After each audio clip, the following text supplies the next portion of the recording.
भारत की देवभूमि उत्तराखंड के गढ़वाल शहर में भगवान विष्णु का अति प्राचीन मंदिर बद्रीनाथ धाम स्थित है, जिसका निर्माण आदि शंकराचार्य द्वारा करवाया गया था।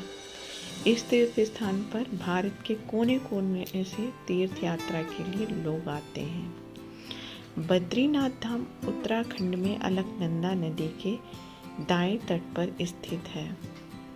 आकाश की बुलंदियों को छूते नर एवं नारायण पर्वत की गोद में बसे आदि तीर्थ बद्रीनाथ धाम न सिर्फ श्रद्धा व आस्था का अटूट केंद्र है, बल्कि अद्वितीय प्राकृतिक सौंदर्य के कारण भी मंत्रमुग्ध और सम्मोहित करता है। यह हिंदुओं के 4 प्रमुख धामों में से एक है। घाटी के बीचों बीच अलकनंदा नदी अपने कलकल करते बहाव के शोर से अविराम संगीत भरा माहौल बनाए रखती है। पर्वत की ओट पर विशाल अलंकृत मंदिर व आबादी क्षेत्र किसी देवनगरी का आभास कराते हैं। मंदिर के पास गर्म जल के कुंड आपकी थकान तुरंत गायब करने की क्षमता रखते हैं। कुदरती तौर पर इस भूमिगत गर्म जल को 3-4 कुंडों में विभक्त किया गया है। सल्फर युक्त इस खौलते पानी में नहाने का अलग ही अनुभव होता है। उत्तराखंड के गढ़वाल क्षेत्र में समुद्र तल से 3133 मीटर की ऊंचाई पर श्री गंगा एवं अलकनंदा के संगम पर बसा यह बद्रीनाथ धाम का मंदिर भगवान विष्णु को समर्पित है। स्थापत्य कला की दृष्टि से मंदिर दर्शनीय है। मंदिर को 3 भागों में बांटा गया है: गर्भगृह, दर्शन मंडप और सभा मंडप। भगवान विष्णु की मुख्य मूर्ति के इर्द गिर्द कई अन्य मूर्तियां विराजमान हैं।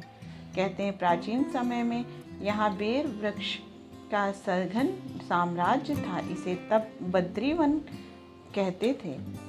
कल तक यहाँ बद्रीनाथ की यात्रा बेहद कठिन व कष्टकारी हुआ करती थी। वहीं अब यहाँ तक मोटर मार्ग बन जाने से यह यात्रा काफ़ी सुविधाजनक हो गई है तथा इसमें अब पहले से समय भी कम लगता है। बद्रीनाथ धाम का मंदिर प्रत्येक वर्ष मई के महीने में खुलता है तथा नवंबर के तीसरे सप्ताह में सर्दियों में बंद हो जाता है। तीर्थयात्रियों के साथ साथ यहाँ बड़ी संख्या में पर्यटक भी प्रतिवर्ष आते हैं। यहाँ आसपास अन्य कई स्थल पर्यटक की दृष्टि से बेजोड़ व दर्शनीय हैं। यहाँ के कुछ दर्शनीय स्थल: हेमकुंड साहिब बद्रीनाथ के रास्ते पर स्थित गोविंद घाट से 20 किलोमीटर पैदल यात्रा पर यह सिखों का पवित्र स्थल हेमकुंड साहिब 4329 मीटर की ऊंचाई पर स्थित है। यहाँ तक विशाल झील के किनारे पर एक बड़ा गुरुद्वारा स्थित है। सिख धर्म ग्रंथों के अनुसार इसी स्थान पर सिख गुरु गोविंद सिंह जी ने महाकाल की तपस्या की थी। प्रत्येक वर्ष 1 जून को हेमकुंड साहिब के पट श्रद्धालुओं के लिए खुलते हैं तथा इस अवसर पर देश विदेश के विभिन्न भागों से हजारों सिख श्रद्धालु हेमकुंड साहिब पहुंचते हैं। सिखों के अलावा अन्य धर्मों के लोग भी यहां आते हैं। हेमकुंड साहिब अपनी प्राकृतिक सुंदरता के लिए भी प्रसिद्ध है। माड़ा गांव बद्री धाम से 3 किलोमीटर आगे भारत तिब्बत सीमा पर बसा भारत का यह आखिरी गांव है। ऐसी मान्यता है कि यहाँ पर एक व्यास गुफा है, जिसमें चारों वेदों के मंत्रों को एक साथ रखकर 4 भागों में बांटा गया था एवं यहाँ पुराण भी लिखे गए थे। माड़ा के निकट चरण पादुका 2 किलोमीटर शीर्षने ताल व्यास गुफा, गणेश गुफा व भीम पुल एवं माता मूर्ति भी अन्य दर्शनीय स्थान हैं। यहाँ अनुसूचित जनजाति के भोटिया लोग 6 माह तक रहते हैं। यहाँ पर 200 परिवारों का समूह रहता है।